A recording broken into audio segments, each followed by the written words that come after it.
14,000 apartments in 39 different buildings, all mostly white tenants. That is until the Department of Justice took notice in 1973 and slammed Donald Trump and his father Fred Trump with a lawsuit.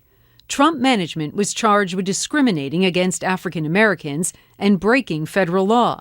Donald Trump, then just 27, was president of the company.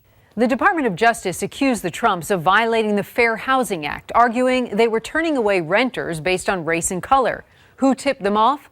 Local activists, so-called testers, posing as potential renters at Trump's buildings, mainly in Brooklyn and Queens.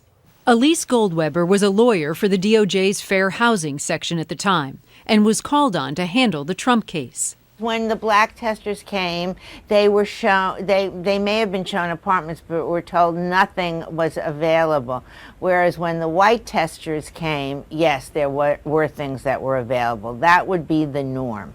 And if the Trumps did rent to a black person, Goldweber recalls, they would do so only at one building in Brooklyn, reserving the other buildings for white tenants.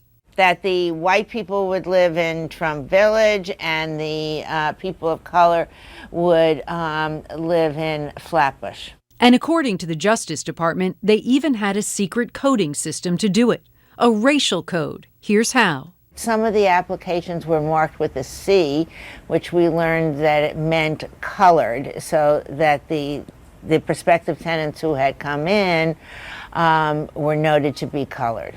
Yes, you heard her right. The Department of Justice alleged applications submitted by prospective African American renters were designated with a secret code, such as C for colored, to indicate a black person was looking to rent.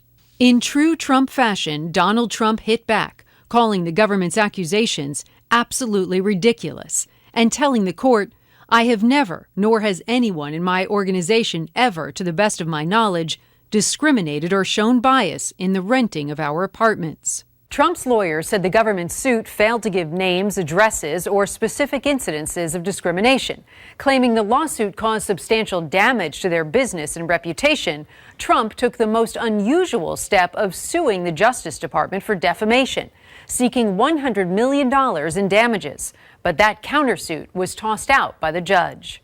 Even so, the Trump family maintained they never discriminated based on color, but were instead trying to avoid renting to people on welfare. 2 years later, in 1975, Trump and his father settled the case, agreeing not to discriminate against anyone. They also promised to advertise in publications aimed at minorities, familiarize themselves with the details of the Fair Housing Act, and notify civil rights groups of apartment vacancies. The Department of Justice claimed victory, but the Trumps never admitted any wrongdoing, reportedly noting the settlement was in no way an admission of a violation.